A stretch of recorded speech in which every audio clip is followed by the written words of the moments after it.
पिछले एपिसोड में you have ने नंबर 98 के साथ में बेट लगाया था, जिसके लिए नंबर 98 भी मान गया था और अब इस तरह से वे दोनों इसके लिए रेडी हो गए थे। इसके बाद अगले सीन में हम देखते हैं कि मैच भी स्टार्ट हो जाता है, इसीलिए सभी तुरंत इसके लिए रेडी हो गए थे और फिर हम देखते हैं कि वो अपने अपने सोल गाइड को बनाने में जुट जाते हैं। लेकिन अब धीरे धीरे इनका टाइम भी खत्म हो रहा था और अब इसीलिए इनके पास में केवल 1.5 घंटे का टाइम बचा हुआ था। वहीं उधर हम देखते हैं कि सभी अपने अपने सोल गाइड को बनाने में लगे हुए थे, लेकिन इनमें से काइतो सबसे आगे होता है और फिर हम देखते हैं कि उसने अपने कैप्चरिंग हैंड को पूरा कर लिया था। जिसके कुछ देर के बाद हम देखते हैं कि नंबर 96 ने भी अपने कोरोजिव डिकम्पोजिशन डैगर को बना लिया था और अब इसी तरह से नंबर 37 भी अपने फ्लाइंग फिश सोल कैनन को बना लेता है, जबकि वहीं उधर नंबर 85 ने भी अपने फिक्स सोल कैनन को बना लिया था और फिर इसके कुछ देर के बाद नंबर 98 भी अपने कोरोजिव डिकम्पोजिशन कैनन को बना लेता है। लेकिन इसके बाद हम देखते हैं कि केवल 10 सेकंड का टाइम बचा हुआ था, जबकि वह यू हाव ने अभी तक भी अपने सोल गाइड को नहीं बनाया था। अब इसी वजह से हम देखते हैं कि काइतो को इसके बारे में चिंता होने लगती है, लेकिन तभी हम देखते हैं कि टाइम के पूरा होने से पहले यू हाव ने भी अपने सोल गाइड को बना लिया था, जिसका नाम जजमेंट कंट्रोल शील्ड होता है। लेकिन वहीं हम देखते हैं कि नंबर 98 इसका मजाक उड़ाना शुरू कर देता है और कहने लगता है कि तुमने तो केवल एक शील्ड को बनाने में 5 घंटा लगा दिया और इसीलिए ऐसा लगता है कि ये बैट मैं ही जीतूंगा।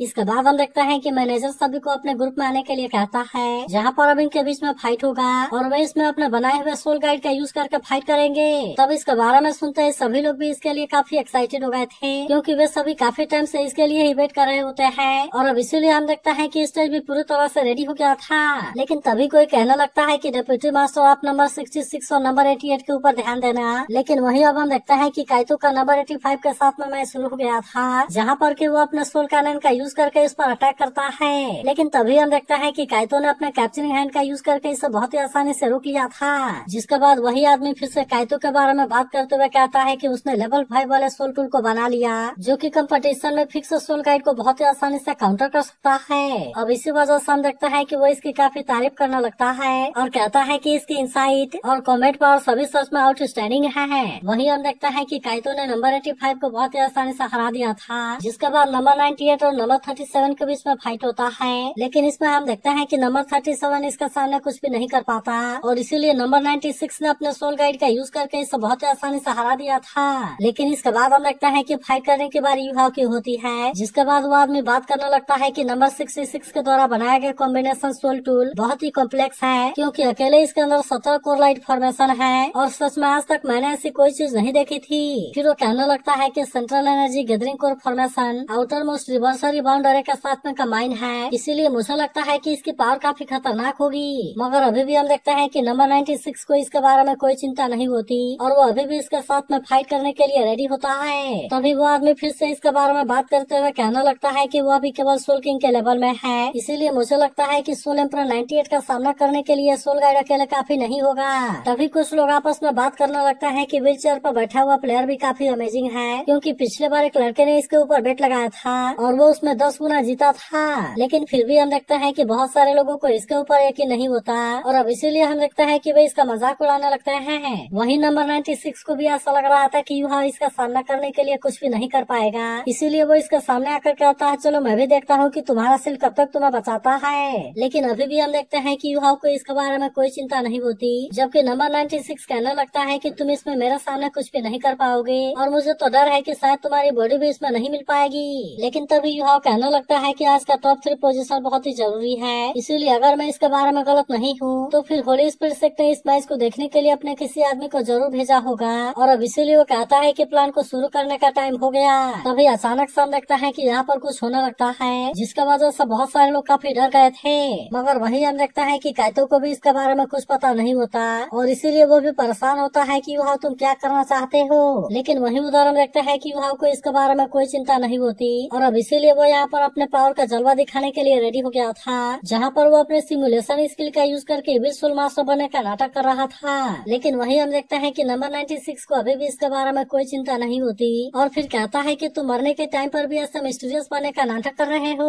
वहीं एक लेडी हैरान होते हुए कहती है कि ये तो डेथ की ब्रेथ है। लेकिन वही हम देखते हैं कि बाकी सभी इसके ऐसे पावर से काफी डर गए होते हैं और कहने लगता है कि ये तो नंबर 66 के मार्शल सोल की पावर है और इसीलिए कहीं ऐसा तो नहीं कि वो कोई एविल सोल मास्टर है। मगर अभी भी हम देखते हैं कि किसी को इसके बारे में कुछ भी समझ नहीं आ रहा था, इसीलिए इसमें से कोई भी इसके बारे में कुछ नहीं बोलता और हम देखते हैं कि सभी केवल हैरान होकर इसे देख रहे थे। लेकिन वहीं उधर इसके ऐसे पावर को देख बाकी भी सोल मास्टर भी पूरी तरह से हैरान हो गए थे और कहने लगता है कि ये तो बहुत ही प्योर, टेरिफाइंग और पावरफुल डार्क एनर्जी है, मगर अभी तक भी किसी को इसके बारे में कुछ पता नहीं था और इसीलिए वे सभी कहने लगता है कि आखिरकार यह है कौन। लेकिन इसके बाद भी हम देखते हैं कि नंबर 96 को इसके बारे में कोई चिंता नहीं होती, इसीलिए वो अब इस पर अटैक करने के लिए रेडी हो गया था और कहता है कि तुम मेरे कोरोजिव डिकम्पोजिशन कैनन को टेस्ट करने के लिए रेडी हो जाओ। अब इतनी बात कहने के बाद वो अपने पावर का यूज करके अटैक करना शुरू कर देता है। लेकिन वहीं हम देखते हैं कि युहाओ को अभी भी इसके बारे में कोई चिंता नहीं होती और वो भी अपने बनाए हुए सिल का यूज करके इसके सारे अटैक को रोकने लगता है, जिसके वजह से नंबर 96 इसमें इसका कुछ भी नहीं कर पाता।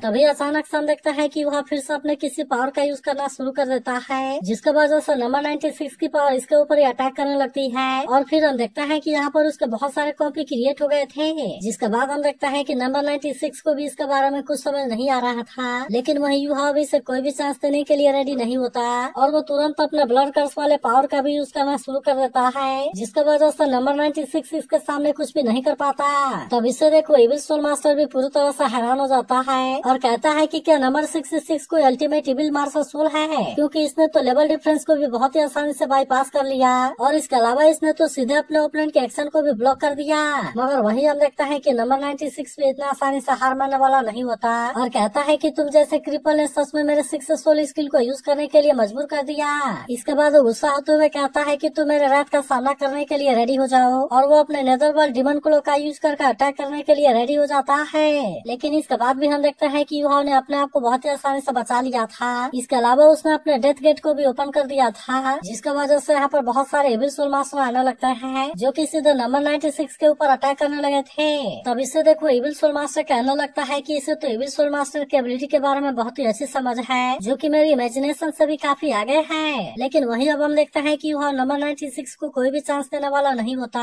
और वो फिर से अपने पावर का यूज करके चारों तरफ से अटैक करना शुरू कर देता है। वही उधर हम देखते हैं कि नंबर 96 भी अपने आप को बचाने के लिए पूरी कोशिश करता है, लेकिन फिर भी हम देखते हैं कि वो इसके ऐसे पावर के सामने कुछ भी नहीं कर पाता और वो इसमें बहुत बुरे तरीके से इंजर्ड हो गया था। लेकिन वही हम देखते हैं कि वह अपने इस पावर को यूज करना बंद कर देता है और फिर वो इसके सामने आकर इससे पूछता है कि क्या तुम इसे कंटिन्यू करना चाहते हो। तब इस पर नंबर 96 कहता है कि मैं अपनी हार मानता हूँ, लेकिन तभी अचानक से हम देखते हैं कि वो इसे मारने के लिए आता है, मगर फिर भी युहाओ ने अपने सील का यूज करके इसे बहुत आसानी से रोक लिया था, जिसकी वजह से नंबर 96 इसमें इसका कुछ भी नहीं कर पाता और फिर हम देखते हैं कि युहाओ इसी के डैगर का यूज करके इसे मारने वाला था। लेकिन तभी हम देखते हैं कि उसके मास्टर ने आकर उसे बचा लिया था, जिसकी वजह से उसे इसमें कुछ नहीं होता और फिर वो युहाओ से कहता है कि इसके भी यहाँ पर मैं सरेंडर करता हूँ। लेकिन इस पर युहाओ से पूछता है कि तुम कौन हो, जिसके बाद वो इसे बताता है कि मैं इसका मास्टर हूँ और फिर हम देखते हैं कि उसने इसका कार्विंग नाइफ लेकर इसे दे दिया था और फिर उसे कहता है कि तुम इसे छोड़ दो। लेकिन तभी अचानक से हम देखते हैं कि यहाँ की सारी लाइटें बंद हो जाती हैं और फिर एक इविल सोल मास्टर सामने आते हुए कहता है कि मैं नानगुंगवान हूँ और मैं सीसुई अलायंस का लीडर हूँ। इसके बाद हम देखते हैं कि उसने युहाओ को विनर अनाउंस कर दिया था, जिसके बारे में सुनते ही सभी लोग इस बात से काफी खुश हो जाते हैं और फिर हम देखते हैं कि वे सभी इसके लिए तालियां बजाने लगे थे। फिर वो कहता है कि नंबर 66, नंबर 88 और नंबर 96 वानजिंग तीनों मेरे सीसुई अलायंस को रिप्रेजेंट करेंगे। जिसके बाद इसके बारे में सुनकर सभी इसके लिए काफी एक्साइटेड हो जाते हैं और अब इसीलिए हम देखते हैं कि वे सभी फाइनल मैच के लिए वेट करने लगते हैं। तभी नानगुंग युहाओ से बात करने की कोशिश करता है, लेकिन असल में युहाओ ने यहाँ पर अपना नाम तेंगयू बताया था, इसीलिए वो इसका ये नाम लेकर कहता है कि आज तक मैंने ऐसा क्लोज रेंज वाला डिफेंसिव शील्ड नहीं देखा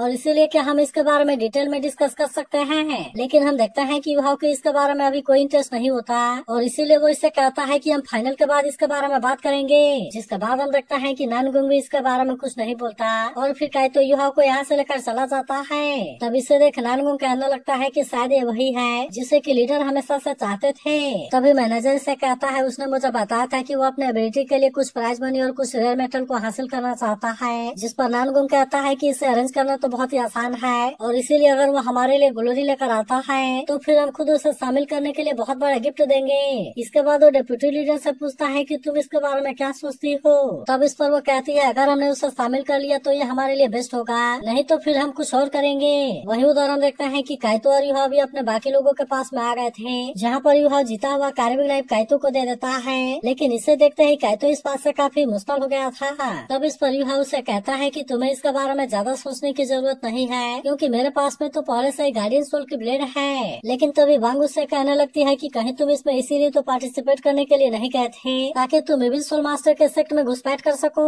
तब इसके बारे में सुनते ही सभी इस बात से काफी परेशान हो जाते हैं और इसीलिए काइतो भी उससे पूछता है कि जूनियर ब्रदर क्या सच में तुम ऐसा करना चाहते हो। जिसके बाद हम देखते हैं कि वह इस पर कुछ भी नहीं बोलता और फिर वो वांग से कहता है कि क्या तुमने इसके बारे में पता लगा लिया। लेकिन हम देखते हैं कि वांग इस बात के लिए बिल्कुल भी रेडी नहीं होती और कहने लगती है मुझे पता है कि तुम्हारे पास में सिमुलेशन सोल स्किल है जिसका यूज करके तुम अपने आप को बदल सकते हो और यहाँ तक कि तुम किसी एविल सोल मास्टर के जैसे एबिलिटी को पजेस कर सकते हो। लेकिन फिर भी मैं इसके लिए किसी भी कीमत पर मानने वाली नहीं हूँ क्योंकि एविल सोल मास्टर के सेक्ट में अकेले घुसपैठ करना इतना आसान नहीं है और यहाँ तक कि इसके लिए 9 लाइफ भी काफी नहीं है। मगर फिर भी हम देखते हैं कि वह ऐसा करना चाहता था, इसीलिए वो वांग को समझाता है कि तुम्हें इसके बारे में ज्यादा परेशान होने की जरूरत नहीं है क्योंकि किसी न किसी को इसके बारे में जरूर कुछ करना पड़ेगा। लेकिन असल में होली स्पिरिट सेक्ट के बारे में सबसे डरावनी चीज उनकी ताकत नहीं है क्योंकि अभी तक भी हम उनके बारे में कुछ नहीं जानते और इसके अलावा हम तो ये भी नहीं जानते कि वे कितने पावरफुल हैं, जिसका वजह से अगर अचानक से किसी दिन उन्होंने फैलना शुरू कर दिया तो फिर मुझे लगता है कि ये चीज पूरे कॉन्टिनेंट के लिए डिजास्टर होगी। लेकिन वही हम देखते हैं कि वांग अभी भी इसके बारे में कुछ नहीं बोल रही थी। जिसके बाद यह कहने लगता है कि मास्टर मूवी मरने से पहले एविल सोल मास्टर के बारे में सोचकर काफी परेशान थे लेकिन अब तो वे गुजर चुके हैं और इसीलिए मुझे इसकी जिम्मेदारी लेनी होगी। मगर वही हम देखते हैं कि वांग अभी भी इसके बारे में कुछ भी सुनने के लिए रेडी नहीं होती। जिसके बाद नारानी से समझाने लगती है कि यह पूरी तरह से सही है क्योंकि एविल सोल मास्टर का सामना करना हमारे सिर्फ मॉनिटरिंग टीम की ड्यूटी है। तभी हम देखते हैं कि सियाओ भी युहा को सपोर्ट करने के लिए रेडी हो गई थी और फिर कहने लगती है कि लीडर के पास में हाई स्किल है और इसके अलावा वे तो कल्टीवेशन में भी सबसे हाई है, जिसकी वजह से मुझे भी लगता है कि इसमें कोई परेशानी नहीं होगी। जिसके बाद हम देखते हैं कि आखिरकार वांग भी इसके लिए रेडी हो जाती है लेकिन फिर भी वो इसके लिए इतना आसानी से मानने वाली नहीं होती और वो कहती है कि इसके पहले तुम्हें मुझसे एक प्रॉमिस करना होगा। तब इसकी ऐसी बात सुनकर युहा उससे पूछता है कि कैसा प्रॉमिस। जिसके बाद वांग काफी इमोशनल होते हुए कहती है कि तुम इसमें नहीं मरोगे। जिसके बाद हम देखते हैं कि युहा भी इसके लिए मान गया था और फिर इससे कहता है कि मैं इसके लिए प्रॉमिस करता हूँ। तब इसके बारे में सुनकर सभी इस बात से काफी खुश हो जाते हैं। जिसके बाद सेंसी कहता है कि अब हमें आराम करने के लिए चलना चाहिए क्योंकि कल रॉबिन राउंड का आखिरी मैच होगा और हमारा ओपोनेंट और कोई नहीं बल्कि श्रेक एकेडमी है। जिसके बाद हम देखते हैं कि बाकी सभी भी इसके लिए रेडी हो गए थे और तभी युहा कहता है कि इसके लिए मेरे पास में एक आइडिया है। इसके बाद अगले सीन में हम देखते हैं कि युहा अपने बेड में बहुत ही आराम से सो रहा था लेकिन तभी अचानक से हम देखते हैं कि इसकी सोलिंग एक्टिवेट होने लगती है। जिसके बाद उसे अपने सपने में भी कुछ दिखाई देने लगा था और इसे देख ऐसा लग रहा था कि ये बिल्कुल रियल है। तभी हम देखते हैं कि वो इसके बारे में पूरी तरह से देखने लगता है लेकिन असल में उसे भी इसके बारे में कुछ पता नहीं होता और इसीलिए वो भी परेशान होता है कि आखिरकार एक ऐसी जगह है। मगर तभी अचानक से हम देखते हैं कि सामने से इलेक्ट्रोलक्स की आवाज आती है और फिर वो कहता है कि अंडर डेमी प्लेन है। जिसके बाद हम देखते हैं कि वह इस बात से काफी हैरान हो गया था लेकिन अभी तक भी उसे इसके बारे में ज्यादा कुछ समझ में नहीं आया था और अब इसीलिए हम देखते हैं कि वो इसके बारे में पता लगाने के लिए आगे जाने लगता है। तभी इलेक्ट्रोलक्स से बताता है कि जब किसी इंसान की कल्टीवेशन डिवाइन में पहुंच जाती है तब उसके बाद में प्लेन को क्रिएट करने की एबिलिटी आ जाती है और फिर वो सामने आते हुए कहता है कि अंडर डेमी प्लेन मैंने क्रिएट किया है। लेकिन हम देखते हैं कि युहा को अपने आंखों पर यकीन नहीं हो रहा था और फिर वो रोते हुए पूछता है कि टीचर क्या आप वापस आ गए। तब इस पर इलेक्ट्रोलक्स कहता है कि हाँ मैं ही हूँ। फिर वो बताता है कि उस दिन मैंने हाउटी इंसेक्ट में अपने डिवाइन कॉन्शियसनेस को जला दिया था जिसका वजह से मैं तो पूरी तरह से गायब होने वाला था लेकिन उसी समय मुझे किसी गॉड एग्जिस्टेंस ने बचा लिया और उन्होंने मेरे बचे हुए आखिरी डिवाइन कॉन्शियस को प्रिजर्व किया जिसका वजह से मुझे तुम्हें नेक्रोमेंसी का ट्रू एसेंस सिखाने का चांस मिला है। इसके बाद हम देखते हैं कि युहा इलेक्ट्रोलक्स को अपने साथ लेकर आता है जहाँ पर युहा भी नेक्रोमेंसी के ट्रू एसेंस के बारे में जानने के लिए एक्साइटेड होता है। तभी इलेक्ट्रोलक्स से कहने लगता है कि सनलाइट लाइफ की बिगनिंग है क्योंकि जब सूरज ढलता है तो चांद उगता है और फिर हम देखते हैं कि इसके पावर की वजह से पूरी जगह चेंज होने लगती है जो कि दिखने में सच में बहुत ही शानदार लग रही थी। फिर वो अपने पावर का यूज करते हुए बताता है कि डार्कनेस डेथ का रेस्टिंग प्लेस है जिसका वजह से लाइफ और डेथ म्यूचुअली एक्सक्लूसिव लगते हैं लेकिन असल में वे एक दूसरे के कम्प्लीमेंट भी है। फिर वो इसे बताता है कि लाइफ और डेथ की साइकिल एक उड़ती हुई ड्रीम है। जिसके बाद हम देखते हैं कि युहा को भी इसके बारे में समझ में आ गया था और फिर वो कुछ कहना चाहता है कि आपका मतलब है कि जिसके बाद इलेक्ट्रोलक्स से कहता है तुम्हें क्या लगता है नेक्रोमेंसी का ट्रू एसेंस लाइफ है। जिसके बाद युहा कहता है इसीलिए इसमें हैरानी की कोई बात नहीं है कि टीचर एविल सोल मास्टर के तरीकों को बिल्कुल भी पसंद नहीं करते। फिर वो कहता है कि वे सब तो डेथ के बाद अनडेड को बहुत थोड़े से ही कंट्रोल कर पाते हैं जबकि टीचर की नेक्रोमेंसी तो डेथ में ही जीती है और ये चीज असल में लाइफ का सब्लिमेशन है। लेकिन तभी इसी बीच हम देखते हैं कि इलेक्ट्रोलक्स से किसी और जगह पर लेकर आ गया था जहाँ पर वो इसकी ऐसी बात सुनकर कहता है कि तुम्हारी अंडरस्टैंडिंग तो काफी अच्छी है लेकिन इसके बाद वो इससे कहता है कि अब हमारे मास्टर और डिसाइपल का रिलेशनशिप खत्म होने वाला है। जिसके बाद हम देखते हैं कि इसके बारे में सुनकर युहा इस बात से काफी परेशान हो गया था। लेकिन इसके बाद वो इसे कहता है कि मैं नेक्रोमेंसी का अपने इनहेरिटेंस को तुम्हें देता हूँ और ये अंडर डेमी प्लेन मेरे तरफ से आखिरी गिफ्ट है। तब इसके ऐसी बात सुनकर यूहा इसे अपने गले से लगा लेता है। जिसके बाद इलेक्ट्रोलक्स इसे कहता है कि तुम इसके बारे में अच्छे से याद रखना और जब अनडेड एग्जिस्ट करे तो तुम अपने दिल को लाइट की तरफ मोड़ लेना। अब इतनी बात कहने के बाद हम देखते हैं कि इलेक्ट्रोलक्स यहाँ से जाने लगता है, जिसे देख यूहा भी इसका पीछा करने के लिए कोशिश करता है। लेकिन तब तक हम देखते हैं कि इलेक्ट्रोलक्स यहाँ से चला गया था।